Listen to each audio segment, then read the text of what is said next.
Please welcome Professor Claude Steele.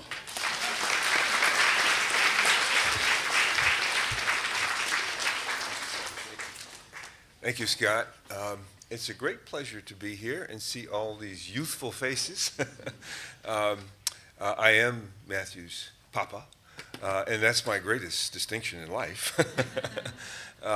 On the side, I'm also a psychologist, a social psychologist, and I'm going to talk to you today about some of the work that I do that I hope, maybe will be helpful to you.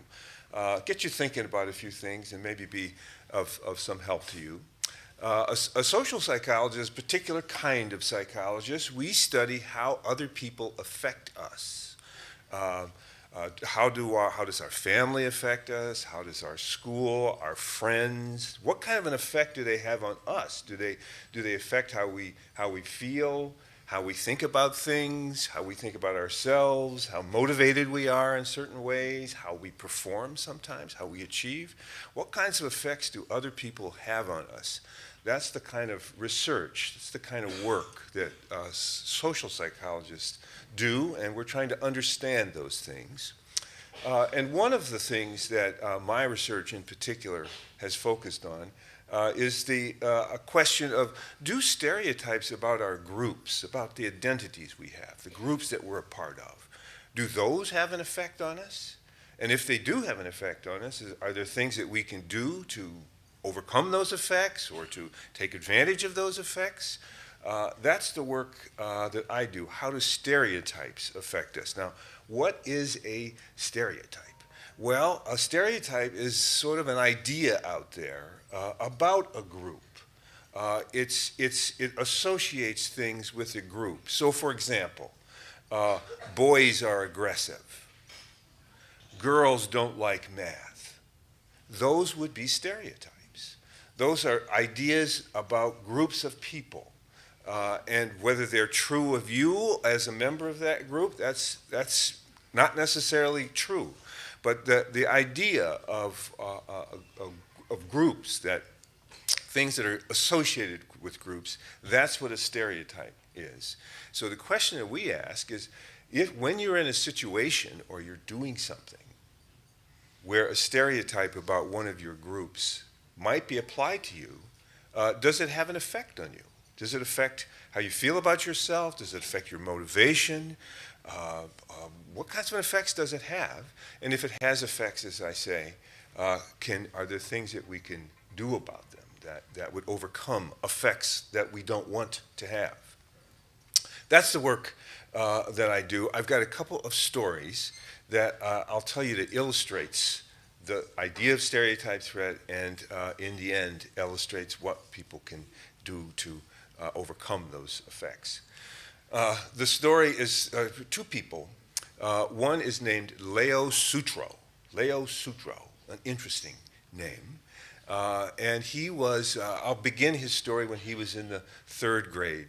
In the third grade, he was the smallest boy in his whole third grade classroom.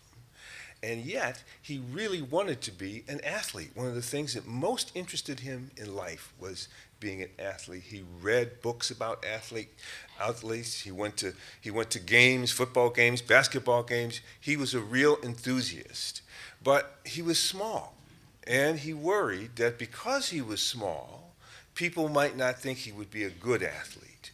He was worried that he might be seen through the eyes of a stereotype about being small, that maybe being small is something that just people tend to think small people maybe wouldn't be good athletes. That would be the stereotype. And his question, his struggle in life was against that stereotype. He wanted badly to be an athlete, but there was that view that people might have of him. And that idea, people said things to him occasionally that suggested that, well, you're maybe not going to be that good at basketball. And things like that made him feel sad because he wanted to be, as I say, an athlete. That's one story. Another story is about a woman named Jennifer Doudna. Jennifer Doudna. And she was let's say we begin her story in the 3rd or the 4th grade, she really liked math and science a lot. She was really enthusiastic about math and science. She thought about it all the time. Just like Leo did for sports, she read about science and math all the time, and she wanted really a lot to be good at it and to have a life that focused on that. But she too had to deal with negative stereotypes, maybe about girls and math and science. And well, for example, her Barbie doll that she really liked to play with said when it spoke that one of the things it said is, girls don't like math. One time she came home and she didn't get as good a grade on a math test as she wanted to get, and her mother, trying to comfort her, said, "Oh, that's okay, girls aren't that good at math anyway." So there she is, being seen through the lens of a stereotype about girls and math. So she too was sad and kind of upset about the experience of being seen this way when she was, in fact, so fascinated and interested in math and science. Well, both of these stories have very happy endings. Leo Sutra went on to be the captain of his college wrestling team. He was one of the best wrestlers. He turned out to be one of the best wrestlers in the whole United States and was the captain of his college wrestling team. And he took many of the skills that he learned as a wrestler and he used them in other walks of life. Like, for example, he became a very successful venture capitalist based on a lot of the skills that he learned as a wrestler. So the story had a very good ending. And Jennifer Doudna's story also had a very good ending. She turned out to be one of the world's greatest biologists. She made one of the most important discoveries in the history of biology, that you can modify genetic structure and in that way help prevent diseases and the like. And she developed a technology called CRISPR that enables you to do that. So here are two people who, because of the groups they're part of, one just being a little boy, a small in size, or her just being a girl, had to deal with stereotypes about their groups. And they overcame those stereotypes and went on to great success. So our research tries to identify, well, how did they do that? What was the strategies? What was the approach they took to overcome the effects of these stereotypes? Well, I'm going to give you 3 of them. There are a number more, but 3 may be especially useful. The first thing is they just began to realize that the stereotypes about their group, even though they were a member of the group, weren't true of them as individuals. That it just wasn't true. Just as simple as that. People might think that about small people, but actually Sutro began to see that he had a lot of athletic ability, and the harder he worked at it, the more athletic ability he got. So no matter what people thought about small people, the stereotype wasn't true for him. And the same with Jennifer Doudna. She began to realize that she was good at math, and that the harder she worked at it, the better she got at it. So no matter what people thought about girls and math, she herself could be very good at it.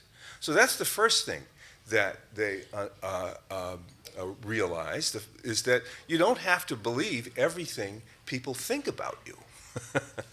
You don't have to believe that. I think one of the clever things that Jennifer told me is that she realized that you should listen to people when they seem to be helpful to you. When they're trying to help you, then you should pay attention to them.